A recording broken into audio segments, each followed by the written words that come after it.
Welcome to Volume 3 of RV Television's video magazine series, Railways Around Europe. We begin this edition with a trip to the Keithley and Worth Valley Railway for a look at their continuing preservation work. Section 2 takes us north of the border to Scotland and to Aviemore, the home of the Strathspey Railway.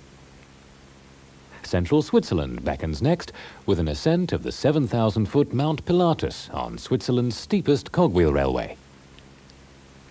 Staying in Switzerland, our locomotive profile is on the famous BLS Re 44s. The Highlands of Scotland are visited in Section 5 when we cross from Inverness to the Kyle of Lochalsh with ScotRail's Class 37s for motive power. The Italian region of Switzerland, the Ticino, provides our European city feature with a look at through workings as well as the Swiss Federal Railway's workshops. A new feature of the magazine is to be a regular competition, details of which are at the end of this video. The Keithley and Worth Valley Railway in Yorkshire has kept our camera crews busy for a number of years now. In Railways Around Europe Volume 1, we followed the removal of the famous Garsdale turntable from the Settle and Carlisle line. After months of restoration work, this turntable is now ready to be installed in its new home at Keithley Station. Our cameras were there to bring you the full story. Early morning at Haworth Yard, and a works train begins to take shape. As with all preserved railways, each item of rolling stock has its own history.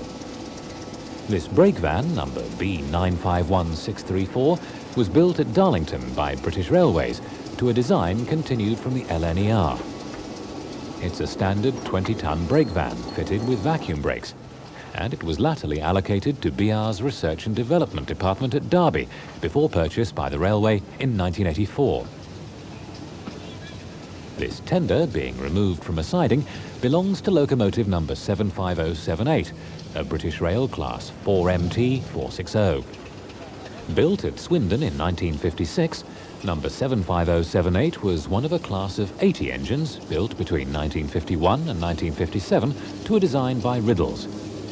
This particular locomotive was part of a batch of 15 working the southern region of British Railways, which differed from the rest in having a larger Type BR1B tender, giving additional coal and water capacity. Purchased by the Standard 4 Locomotive Preservation Society in 1972, it's worked over 5,000 miles on the Keithley and Worth Valley Railway.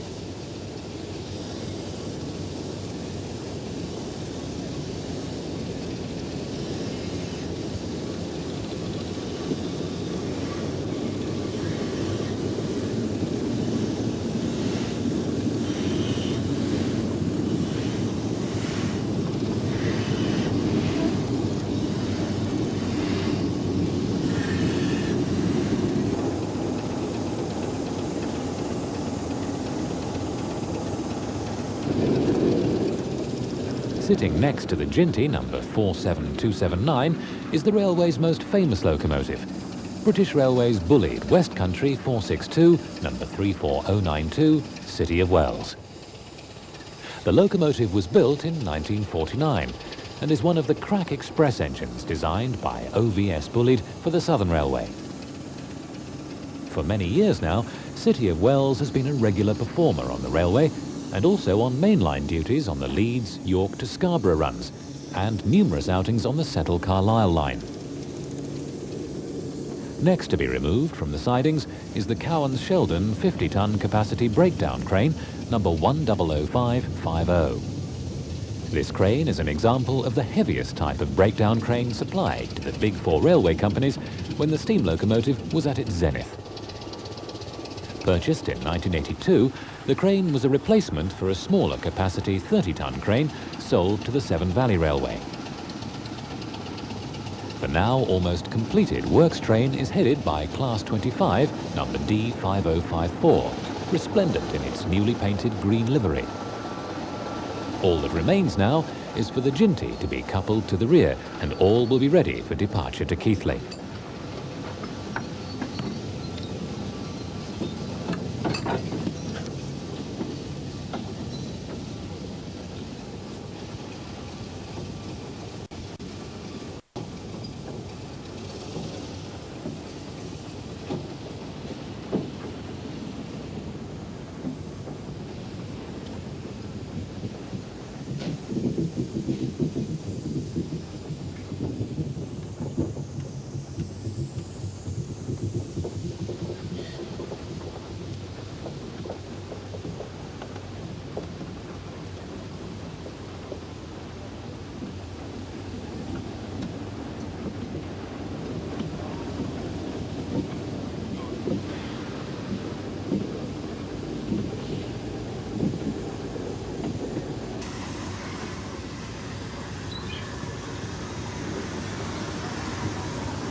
Leaving Keithley station is ex-British Railways diesel rail bus built at Donauwörth, West Germany by Wagon and Maschinenbau in 1958. It was part of an order for 5 that were used on lightly loaded branch lines in the Cambridge district until these were closed in 1964.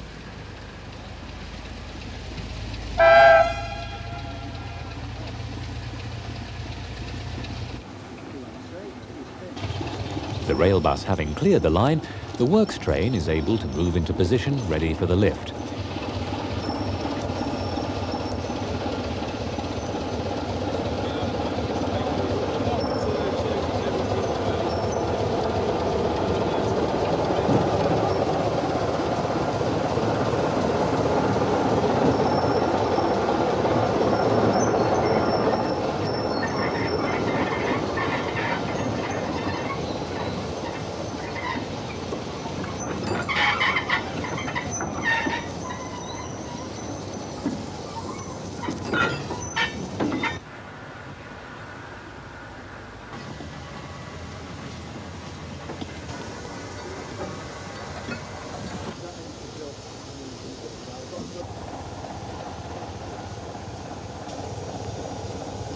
The crane was built by Cowan Sheldon of Carlisle in 1930 for the LMS as a 36-ton capacity crane.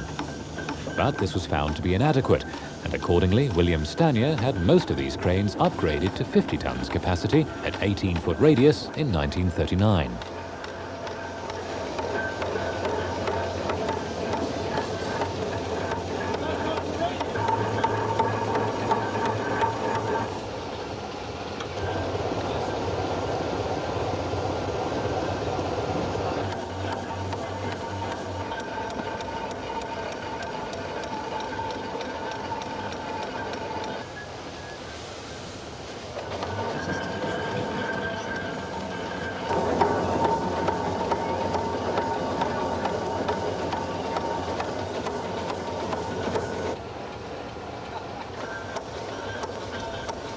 Slowly, the turntable is lifted from the site of its restoration.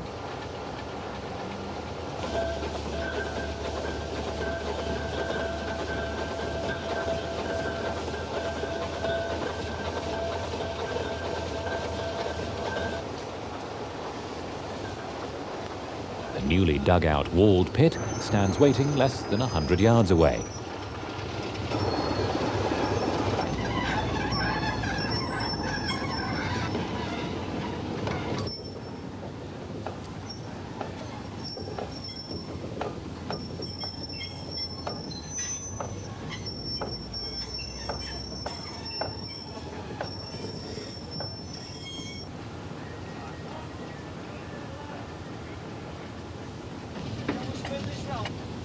Crowds of onlookers gather at the end of the platform to watch the delicate manoeuvring as the turntable is positioned and lowered over its boss.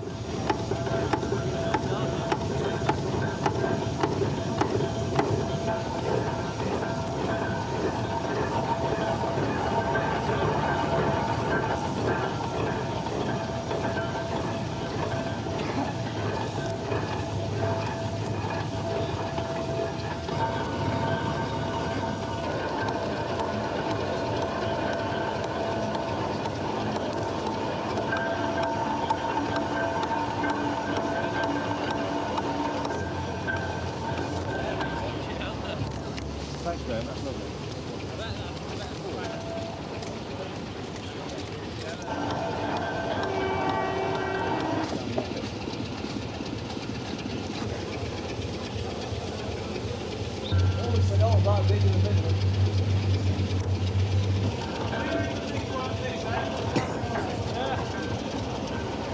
You're away from centre now, John.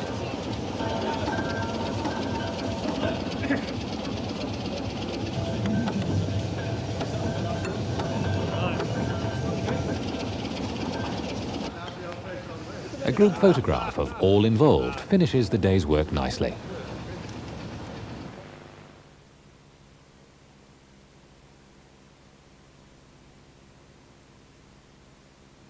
For this volume's preserved railway feature, our cameras travelled north of the Scottish border to Aviemore. The sign on the station nameplate tells us we're in Osprey country, But that's just one of the reasons tourists have for visiting Aviemore. A direct mainline British Rail connection via Edinburgh to London assists a speedy access to this Highland sports centre.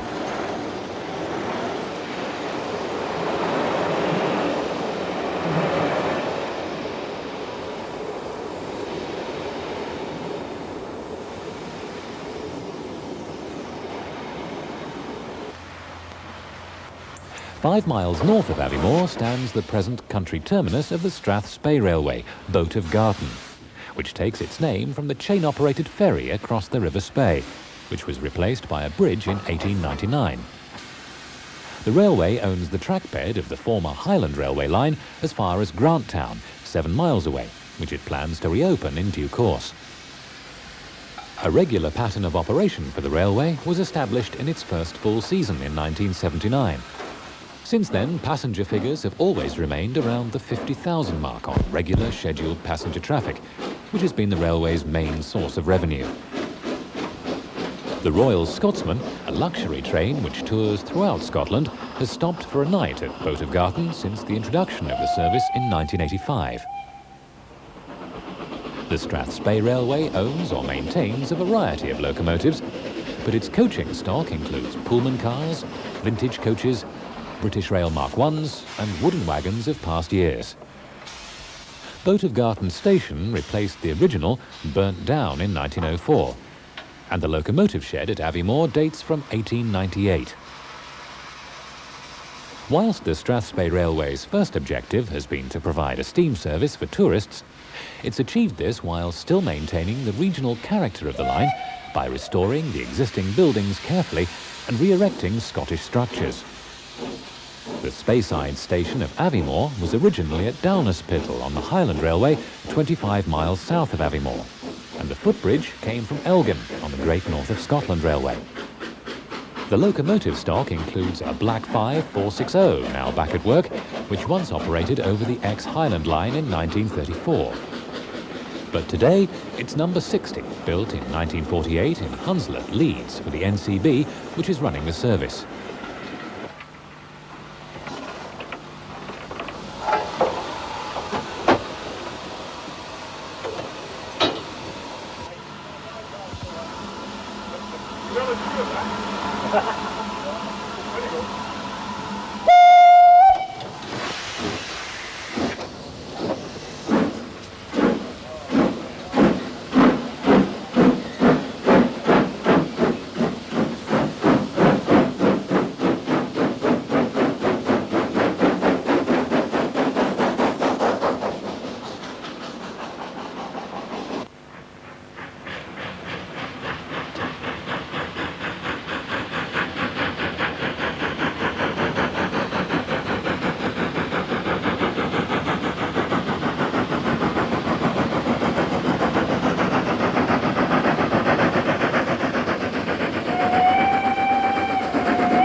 The locomotive barks its way up the bank out of Boat of Garten along the route through the widening Strath, with the Cairngorms rising to the east beyond the Spey. At the foot of the Cairngorms are the pines of one of the remaining sections of the Caledonian Forest, which once covered much of the Central Highlands.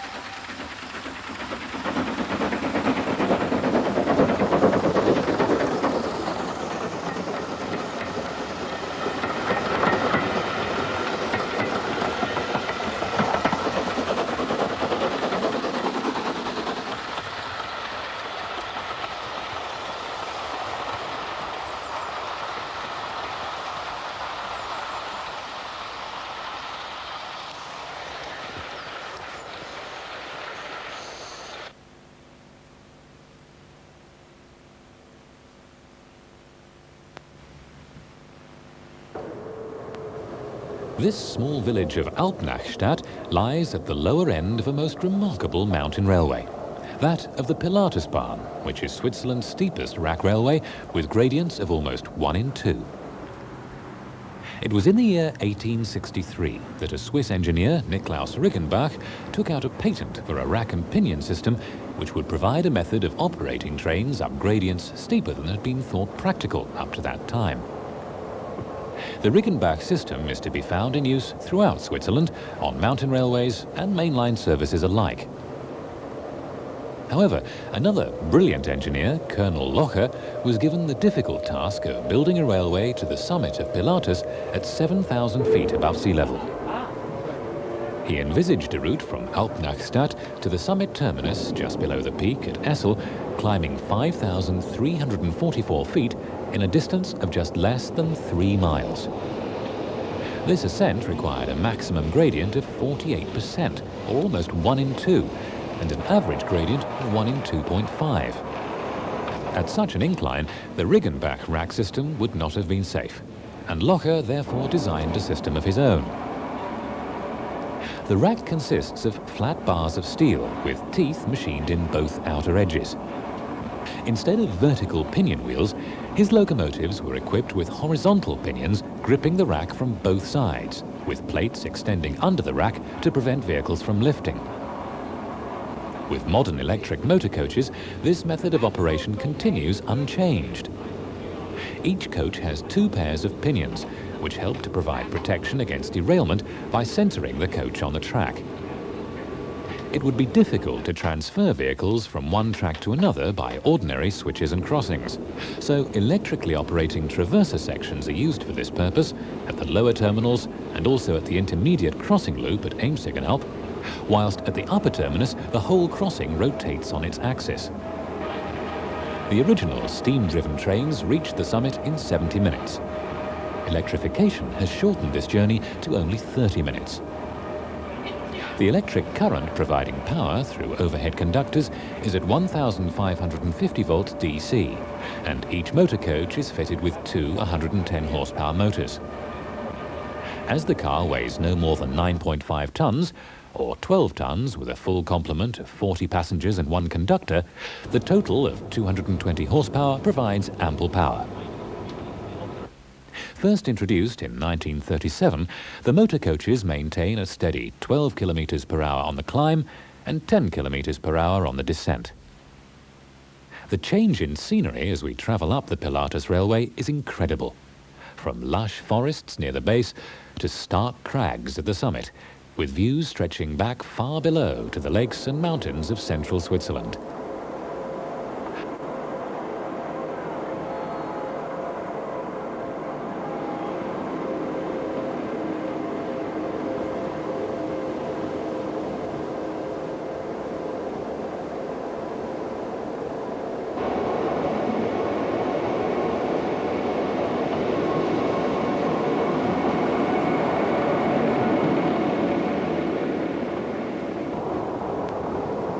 The final ascent is made on the very edge of a sheer precipice, with the rail cars clinging to the rock face until, at the exit of a small tunnel, the summit and its hotels come into view for the first time.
From the station, a short walk across the spacious sun terraces to the summit reveals the full extent of the glorious views to the ice-mantled peaks of the high Alps over 50 kilometers away.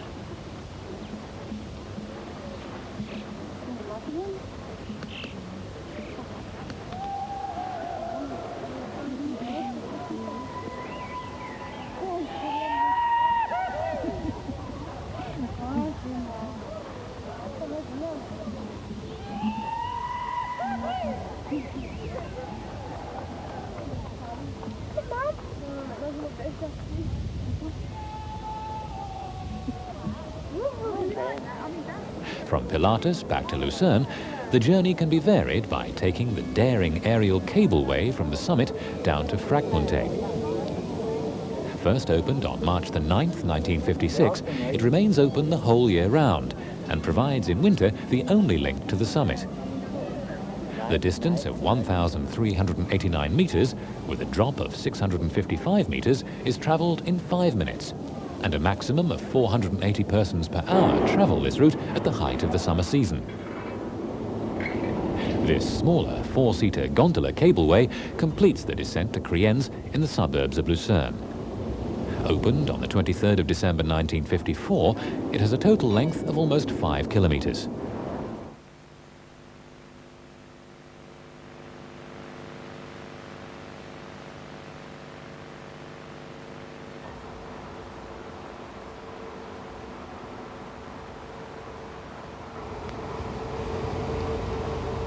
The BLS 44 was developed from the AE 44, which led the world in high-speed electric locos, in that all 4 axles were individually motored.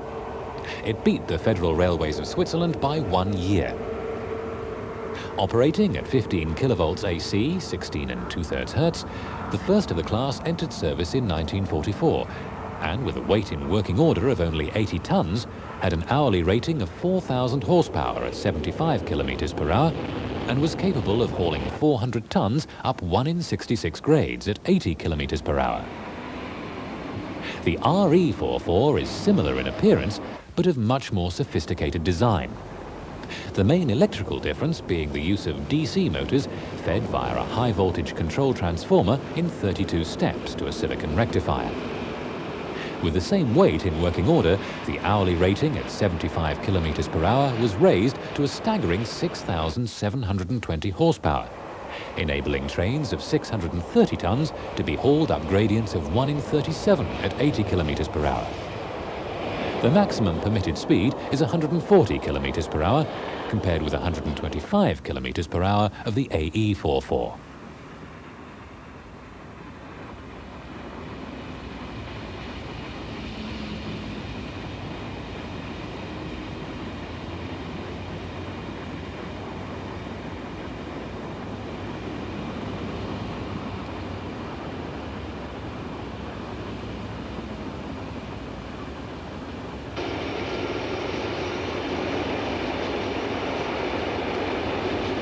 Numbers 163 to 173 entered service between 1964 and 1970, while a further batch for the BLS and associated companies, numbers 174 to 179, were introduced between 1972 and 75.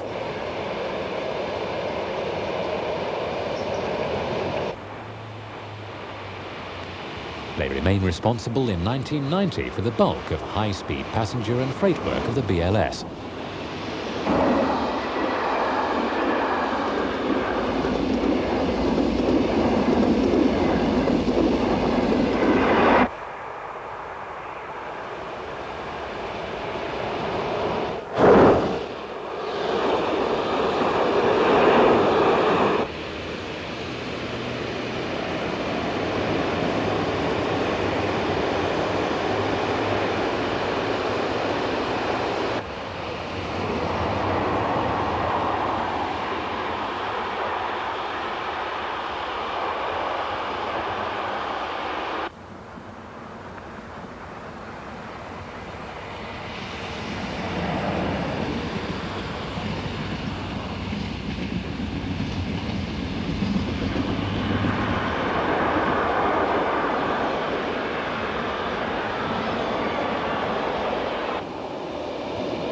They can also be seen operating a regular service on the car-carrying trains through the Lutschberg Tunnel from Kandersteg to Goppenstein.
Inverness, the capital of the Scottish Highlands, is the starting point for a railway journey to the beautiful island of Skye.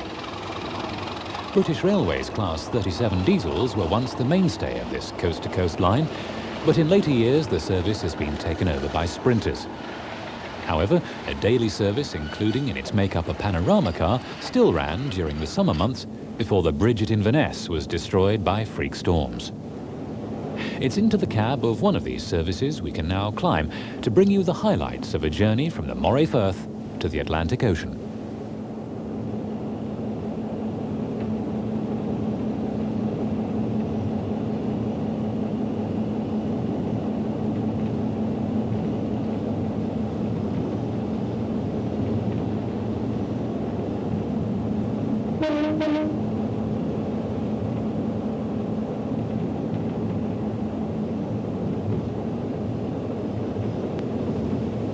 Shortly after leaving Inverness, the Caledonian Canal must be crossed by swing bridge.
onwards, skirting the Bewley Firth.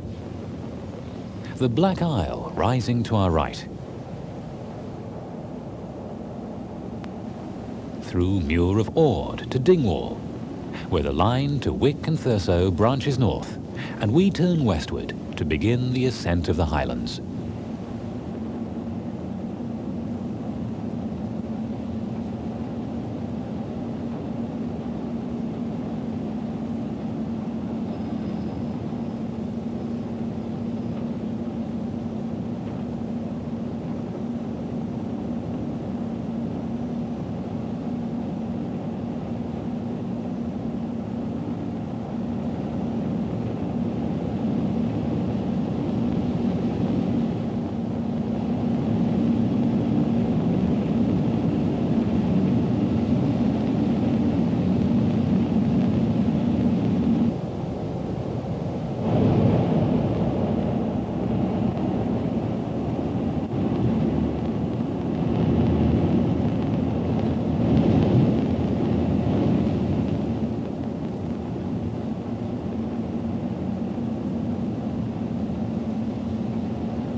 Forest and glen, past lonely lochs and mountains, to one of the few crossing points on this line at Achnasheen.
At Strathcarron, we change our vantage point to provide a better unobstructed view of the increasingly spectacular scenery as the Highland rails pass close to the water's edge of Loch Carron.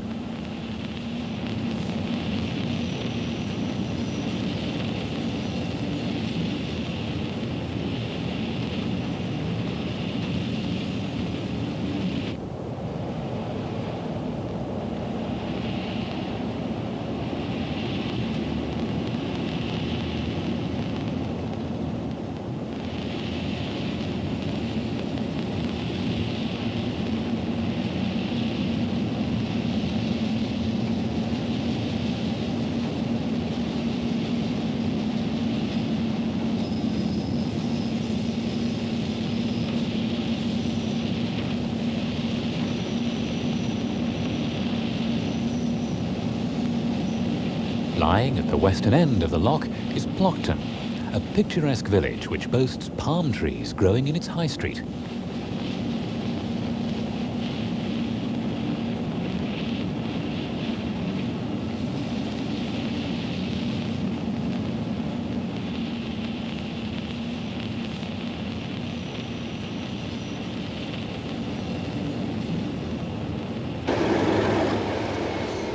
Journey's End is the station at the Kyle of Lochalsh.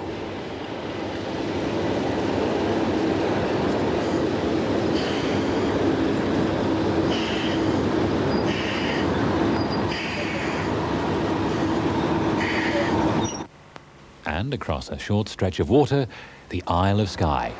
Its black and red Coolin Mountains dominating the skyline.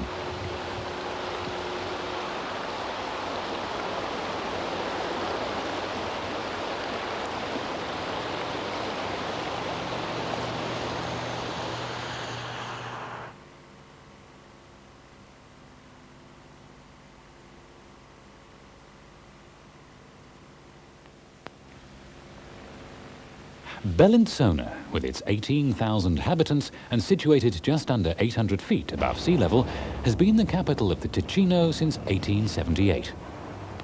The town is dominated by 3 castles, the oldest dating from the 12th century.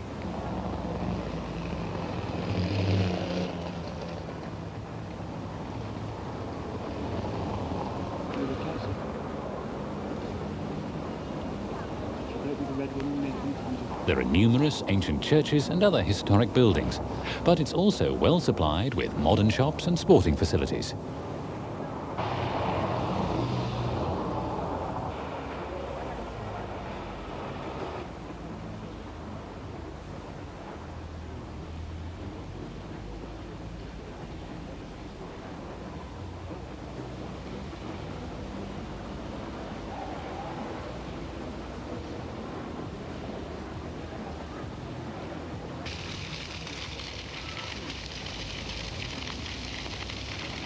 One of the most important junctions on the Gotthard line, it sees freight trains thundering through to Lugano and the Italian border at Chiasso.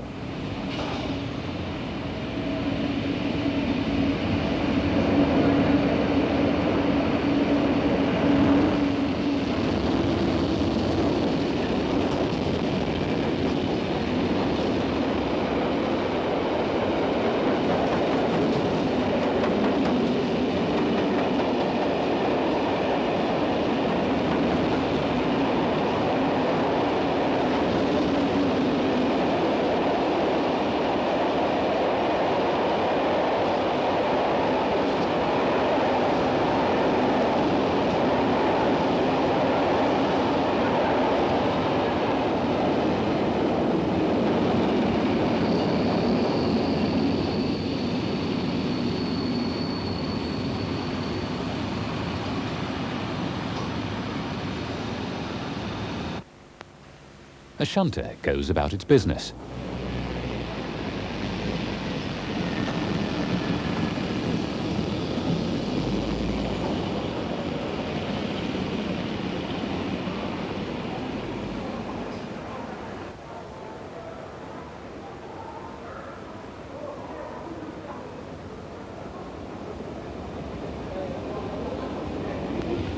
Expresses arrive to connect with the original cross-border line to Italy near Luino.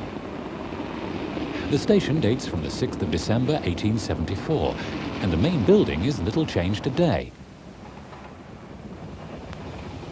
Another line goes to Locarno, famous old town and lakeside resort, and starting point for another cross-border meter gauge line, the Cento Valli, or 100 Valleys route to Domodossola.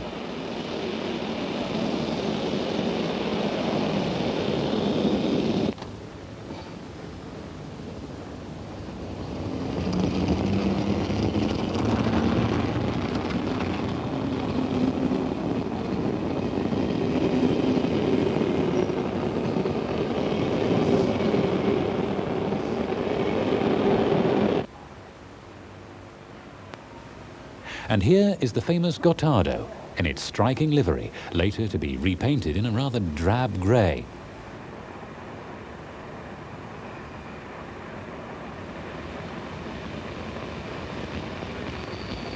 There's always great activity, local trains coming and going, and expresses divesting themselves of slow coaches to Locarno.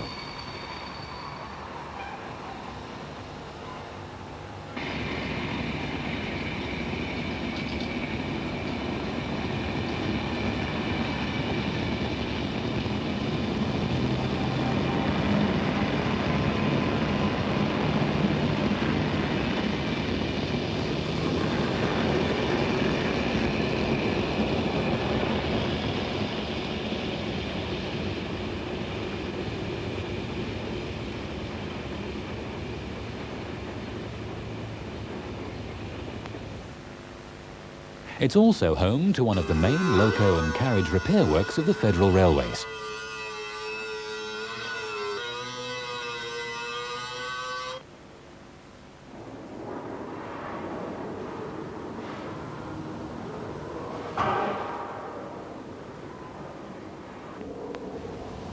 A remarkable contrast to all the modern amenities is the accumulator-powered electric tractor, which shuts in the works.